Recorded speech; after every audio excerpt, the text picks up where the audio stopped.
आज हम बात करेंगे कि मंदिर में रखा हुआ लोटा जल क्यों इतना महत्वपूर्ण है और उसे किस सही तरीके से उपयोग में लाना चाहिए। साथ ही हम यह भी जानेंगे कि मंदिर में लोटा किस धातु का होना चाहिए, क्या पीतल, तांबा या कुछ और। कई लोग इस बारे में अनजाने में गलतियां कर देते हैं और बाद में उन्हें पछताना पड़ता है। इस वीडियो में हम आपको बताएंगे कि इन गलतियों से कैसे बचें, क्योंकि इससे नुकसान हो सकता है। मंदिर में एक लोटा जल हमेशा सही तरीके से रखना चाहिए। अब बात करते हैं घर के दीपक की। क्या आपको तांबे, लोहे, पीतल, कांसे, स्टील या मिट्टी का दीपक रखना चाहिए? सही दीपक का चुनाव न करने पर भी घर में परेशानियां आ सकती हैं और दीपक की बाती का चुनाव भी जरूरी है। क्या कच्चा कलावा ठीक है या फिर रुई या सूती धागा सही रहेगा? इन छोटी छोटी बातों की अनदेखी से पितृदोष, शनि दोष, काल सर्प दोष या गरीबी जैसी समस्याएं हो सकती हैं। दोस्तों, यदि आप इस वीडियो को बीच में छोड़ने का सोच रहे हैं तो आप अभी छोड़ सकते हैं, लेकिन कृपया ध्यान रखें, अगर आप लक्ष्मी माता का अपमान करते हैं तो यह आपके लिए शुभ नहीं रहेगा। अब बहुत से लोग यह सवाल पूछते हैं कि मुख्य द्वार पर जल छिड़कने का सही समय और तरीका क्या है? क्या इसे स्नान के बाद करना चाहिए या बिना स्नान के भी किया जा सकता है? और क्या झाड़ू लगाने से पहले जल छिड़कना चाहिए या बाद में? एक और सवाल जो अक्सर पूछा जाता है वह है, क्या पीरियड्स के दौरान मुख्य द्वार पर जल छिड़क सकते हैं या दीपदान कर सकते हैं? और जब मुख्य द्वार पर जल चढ़ाएं तो इसे अंदर की तरफ से चढ़ाएं या बाहर की तरफ से? फ्लैट या किराए के घर में रहने वाले लोग भी पूछते हैं कि मुख्य द्वार पर दीपदान और जल छिड़कने का सही तरीका क्या है। आज का वीडियो इन्हीं सवालों के जवाब पर आधारित है।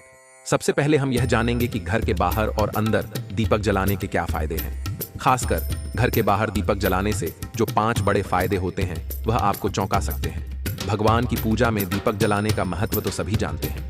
हिंदू धर्म में देसी घी या सरसों के तेल का दीपक जलाना बेहद शुभ माना जाता है तथा तिल के तेल का दीपक भी जलाया जाता है। लेकिन भगवान के सामने दीप जलाना केवल पूजा का एक तरीका नहीं है, बल्कि घर के अंदर और बाहर दीप जलाने से कई लाभ मिलते हैं। दीपक जलाने से न केवल सकारात्मक ऊर्जा उत्पन्न होती है, बल्कि 5 बड़े फायदे भी मिलते हैं। तो आइए जानते हैं। नंबर 1, पृथ्वी से अंधकार दूर होता है। घर में दीपक जलाने से न केवल घर का अंधकार दूर होता है, बल्कि यह नकारात्मक ऊर्जा को भी घर से बाहर कर देता है। जहां दीपक जलता है वहां सकारात्मक ऊर्जा का वास होता है। स्वाभाविक है कि जहां सकारात्मक ऊर्जा होगी वहां भगवान का भी वास होगा। इसलिए शाम होने से पहले दीपक जलाना शुभ माना जाता है। तेल से जलने वाले दीपक का असर उसके बुझने के बाद भी आधे घंटे तक बना रहता है, जबकि शुद्ध देसी घी का दीपक वातावरण को करीब 4 घंटे तक सकारात्मक रखता है। नंबर 2, दीपक जलाने का वैज्ञानिक लाभ। जब घर में शुद्ध घी या सरसों के तेल का दीपक जलता है तो उसके धुएं से घर के माहौल में सात्विकता आती है। यह धुआं हानिकारक कणों को नष्ट करता है और वातावरण को शुद्ध बनाता है। नंबर 3, सुख समृद्धि का वास। जिस घर में भगवान के सामने दीप जलाया जाता है वहां माता लक्ष्मी की कृपा बनी रहती है। ऐसे घर में सुख समृद्धि का वास होता है। दीपक को पूर्व दिशा में रखने से व्यक्ति दीर्घायु होता है और उत्तर दिशा में रखने से धन संपन्नता बढ़ती है। दीपक न केवल घर के अंधकार को दूर करता है, बल्कि हमारे जीवन को भी प्रकाश की ओर ले जाता है। नंबर 4, बीमारियों को दूर भगाने में मदद। घर में दीपक जलाने से बीमारियां आसपास नहीं भटकती।